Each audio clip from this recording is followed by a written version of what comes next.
담대한 투자 시간으로 이어가 보겠습니다. 오늘 시장을 주도하고 있는 건 뭘까요? 반도체, 2차 전지, 과연 주도주는 뭐가 될 것인지 오늘 좀 구체적으로 두루두루 알아보도록 할게요. 레몬리서치의 김민수 대표 모셨습니다. 어서 오십시오. 안녕하십니까. 네, 반갑습니다. 네. 오늘 일단 눈에 띄는 건 코스피 지수가 다시 한번 그래도 2,500을 회복했다라는 데 의미를 두시는 분들이 많은 것 같아요. 2,500을 두고 공방을 벌이면서 박스권이 좀 길어지고 있어서 이게 좀 걱정이긴 한데 그래도 2,500 회복했으니까 의미 부여해도 괜찮을까요? 뭐 지수가 의미가 있을까요 지금? 개별 네. 종목이니까. 그냥 외국인들이 기분 조금 좋아서 선물 좀 사주면 쭉 올라오고. 기분에 따라. 아 오늘 오후 좀 비 올 것 같고 좀 허리도 안 좋고 좀 이상한데 그러면 선물 매도하면 쭉 빠지고. 네. 이게 무슨 의미가 있는 시장입니까? 그런 쪽에서 그래도 그나마 줄곧 네. 그리고 시장에서 부각받는 쪽은 섹터 종목 쪽이 좀 더 강화된 시장이다라는 게 거의 확인이 됐다고 봐야 될 것 같고 게다가 또 지금 시점에서는 그런 거 있죠. 또 아직까지 12월까지 쭉 있다 보니까 일단 좀 오른 종목들이 있어요. 네. 이런 거를 차익 매물을 좀 정리하는 또 아직까지 또 양도세 관련된 이슈에서 뭔가 정해진 게 없습니다. 그러다 보니까 또 아직 정부에서 말은 그렇고 정해진 게 없다 보니까 일단 정리하자 이런 관점에 매물도 특히 오른 종목들, 오른 섹터들이죠. 그러다 보니까 그런 쪽에서 시장은 또 새로운 거 뭔가를 찾는 것 같고 그런 분위기가 펼쳐지고 있다는 거 염두를 하시면서 특히 어제 중국 증시 좀 하락했었죠. 맞아요. 이런 변화가 오늘 조금 안정되고 뭐 어떤 몇 가지 또 10년물 국채금리 좀 떨어지고 하다 보니까 영향을 받는데 한 2,500선 위쪽 전후에서 왔다 갔다 하는 장세 쪽으로 보고 그래도 산타랠리는 기대를 해야겠죠. 단 산타랠리는 종목에서 이래야 될 것 같습니다. 역시나 지수보다는 종목을 보는 이 종목 장세에 대한 어떤 전략을 시장 점검하면서 알려주셨는데 또 하나의 키워드 봐야 될 게 통화정책 관련해서도 네. 긴축은 이제 종료됐다라는 시각이 팽배하긴 하지만 그래도 연준이 계속 보고 있는 게 데이터잖아요. 네. 지표들 최근에 발표된 걸 좀 정리해 본다면 어떨까요? 오늘 일단 고용 관련해서 분할을 저희가 먼저 확인을 했죠. 네. 그러다 보니까 이번 주말에 발표될 고용지표 왠지 조금 안 좋을 것 같고 네, 거기다가 또 연결돼서 8일 날 가게 되면 CPI 발표돼 있죠. 네. 그러다 보니까 며칠 사이로 중요한 거시지표 생각보다 조금 부진할 텐데 이거를 연준은 좋아할 것이다. 이렇게 해석하고 있는 상황들이죠. 네. 그러다 보니까 금리는 그래 이제 더 이상 못 올려라고 하면서 좀 빠르게 안정받는 모습들이 10년물 국채 금리에서 나오기 시작하는데 이제 4.2도 깨졌습니다. 이런 쪽에서 조만간 4%대 테스트 나오지 않을까 이렇게 바라보고 있는데 근데 또 반대로 보게 되면 그러면 이제 계속 금리가 하락해서 쭉쭉쭉쭉 밀려 내려가서 네. 뭐 3%대 쪽까지 계속 내려간다. 이게 과연 좋은 걸까요? 또 그렇게 빠르게 또 금리가 내려가기 시작하게 되면 그것도 걱정이에요. 네, 뭐든지 네, 다 여기서 걱정 저기서 걱정. 네. 적정선을 찾는다는 게 참 네, 쉽지가 걱정 인형이 않습니다. 딱 걸려 있는 네. 그런 지수죠. 예, 그런 쪽에서 국제금리가 빠르게 하락하게 되면 어떤 현상이 나오냐면 잠깐만 경기 침체가 좀 심각한 거 아니야? 그렇죠. 경기를 반영하는 10년물 국제금리가 빠르게 하락한다는 쪽에서 또 시장은 걱정하기 시작할 겁니다. 그렇기 때문에 지금은 한 4%대 초반대 정도나 한 4.3, 4 정도쯤에서 움직이는 게 제일 좋지 않나 하는 생각인데 그래도 지금 나오는 위축된 지표를 네. 시장이 어떻게 받아들이는지 계속 또 체크해야 될 것 같습니다. 앞으로 주요한 지표들이 조금 더 남아있기 때문에 연준의 반응이 어떻게 해석될지 그걸 저희가 조금 더 지켜보면서 시장 대응을 해봐야 될 것 같습니다.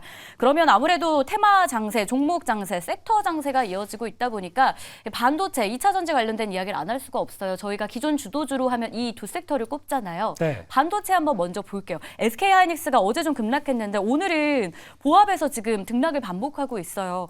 SK하이닉스 어떻게 보셨어요? 네. 보고 있는데 답답하게 보고 있죠. 네. 어제 밀렸으면 오늘 좀 시원하게 그러니까요. 돌파는 못 해주고 있는데 자리는 지키는 정도 이렇게 봐야 될 것 같습니다. 그만큼 지금 자리가 또 추세 안쪽에서 딱 걸리는 자리이기 때문에 또 쉽게 이탈도 좀 어렵지 않을까 생각되고 있고 그런 쪽에서 그동안 올해 그래도 좀 한 50% 가까이 올라온 흐름이다 보니까 매물 소화 과정이라고 봐야 될 것 같은데 시장은 또 다음 준비를 하고 있죠. 네. 네, 지금까지 강했던 SK하이닉스는 두고 또 요즘 뜨는 게 온 디바이스 AI. 그렇죠. 네, 이쪽이 뜨다 보니까 그거 관련된 또 미국 시장에서 눈길이 가는 게 퀄컴이나 ARM 이쪽에 대한 관심이 또 높아졌죠. 그런 쪽에서 상승하다 보니까 그 관련된 종목들 제주 반도체 같은 경우 눈길이 가고 있고요. 네. 이쪽이 대표적인 낸드 MPC라고 하는 멀티칩 패키징 쪽에 강자다 보니까 그거 관련된 쪽에서 통신종이 있다 보니까 이제 우리 온 디바이스 AI도 갤럭시 S24부터 쓴다. 그러면 이쪽에 대한 적응이 더 늘어날 것이다라고 하다 보니까 한때 잠깐 움직였던 뭐 이스페타시스의 연장선수 쪽으로 이렇게 나가기 시작한다는 것도 지금 주가에 반영이 되고 있다라고 봐야 될 것 같고 또 강자 뭐 HPSP 네. 이거는 뭐 더할 나위 없이 좋다 뭐 이런 쪽으로 이렇게 할 수 있는 회사 누가 있느냐 네. 이런 쪽에서 계속 부각받고 있고 하다 보니까 같은 반도체 쪽에서도 한쪽의 섹터가 더 부각받는 현상 이게 지금 나오고 있는데 그러면 저희가 알고 있듯이 그러면 뭐 HBM 이제 끝난 거냐 AI 반도체 이제 그러면 안 씁니까? 네. 뭐 끝났습니까? 아니죠.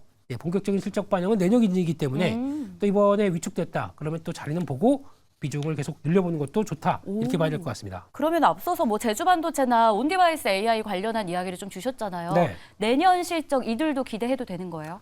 모르겠습니다. 지금 초기에 잡히는 실적은 그렇게 크진 않을 것 같습니다. 그런데 지금 갤럭시 S24에 들어오고 네. 그다음에 이제 애플도 들어오고 하면서 이제 점점 확장되는 거를 봤었을 때 그때부터 본격적으로 나올 텐데 지금은 이쪽에 대한 기대감이 좀 더 크다라고 하게 되면 네. HBM 초기 단계에 대한 어떤 변화에 대한 기대감들이 반영된다고 봐야 되겠죠. 그렇기 때문에 너무 이쪽으로 몰아가는 것. 특히 HPSP는 기술력이 있다 보니까 그렇죠. 당연히 시장에서는 긍정적으로 바라볼 텐데 또 주가도 좀 올라와 있기 때문에 여기서 요즘에 패턴이 그렇죠. 네. 오른 주가에 무리하다가 딱 고점에서 물리기 좋은 이런 상황이 될 수 있다 보니까 너무 고점에서 무리한 대응보다는 비중 관리하시면서 다음 또 뭐 조정받으면 사지 편하게 보시는 게 좋지 않나 싶습니다. 정말 요즘 흘러가는 거 보면 빠르다라는 생각도 참 많이 들어서 대응이 그만큼 어렵지 않을까라는 생각도 드는데 그에 대한 조언도 좀 시원하게 해주셨습니다.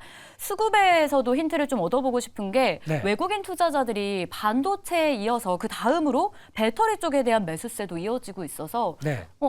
외국인의 이 매수 패턴 어떻게 해석해야 되는지 궁금한 분들도 있을 것 같아요. 네, 또 이차전지 쪽에는 지금 또 이제 외국인들 매수세 들어오면서 이거 이제부터 견인해서 쫙 끌어올리는 것이냐? 그러니까요.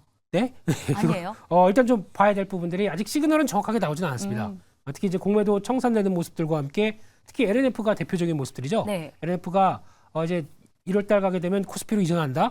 그러면서 또 최근에 나오고 있던 투자 잘했던 소식이나 테슬라에 대한 기대감들 여기 같이 맞물리면서 이어지는 변화라고 봐야 될 것 같은데 그런 쪽에서 진짜 지금부터 2차전지가 바닥이니까 딱 턴해서 이제 여기서부터는 바로 갈 것이다. 예전에 고점대까지 갈 것이다. 라고 바라보기에는 아직 업황에 대한 개선이 뚜렷하게 나온 건 아니죠.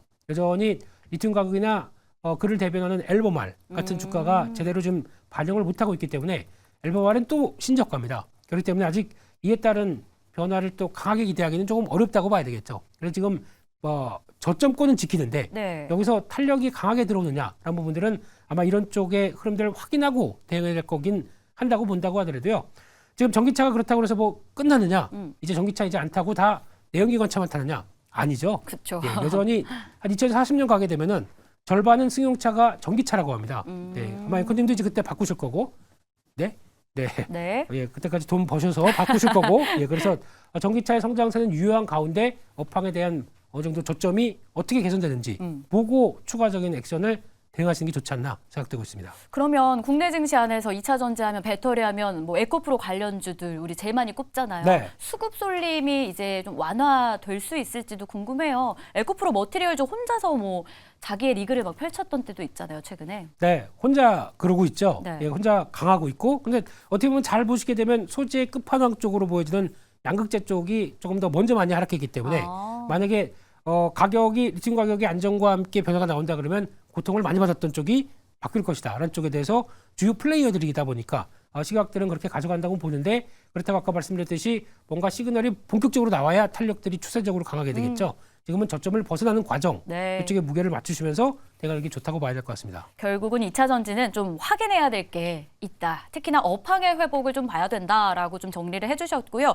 자, 그러면 이런 시장에서 저희가 주목할 섹터와 종목은 무엇일지 가장 궁금한 시간이 아닐까 싶어요. 김민수 대표가 바라보는 오늘의 섹터와 종목 공개해 주시죠. 네, 여전히 STO 좋아합니다.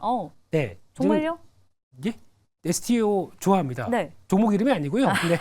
토큰입니다. 토큰. 네, 관련주들. 네, 그래서 오늘 같은 경우 또 엔터주까지 같이 움직이죠. 네. 근데 결국에 보게 되면 엔터주도 STO의 수혜다라고 볼 수 있을 측면들이겠죠. 왜냐하면 NFT를 과거에는 한번 또 아이돌이나 데뷔할 때 나왔던 NFT 발행에서 그 나오는 여러 가지 전략들 이게 드디어 정부가 열어주는 디지털 거래소 안에서 성과가 나오게 됐다라고 하게 되면 기대감이 높다는 쪽에서 종목 중에 DOU를 보고 있는데요. 네.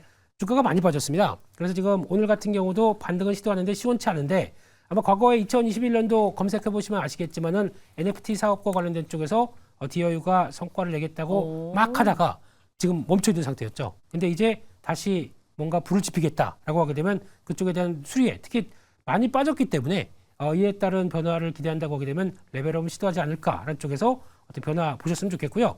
그렇게 되면은 일단 다음 저항대가 36,000원대가 있기 네. 때문에 그 정도까지는 바라보면서 손절가는 3만 원대로 조금 짧게 잡도록 하겠습니다. 좋습니다. STO 엔터 관련해서 디어유 보고 있었고요. 가격 전략도 기억해 주시길 바랍니다. 자, 오늘 김민수 대표와 함께하는 시간은 마무리해야 될 것 같아요. 고생하셨습니다. 감사합니다.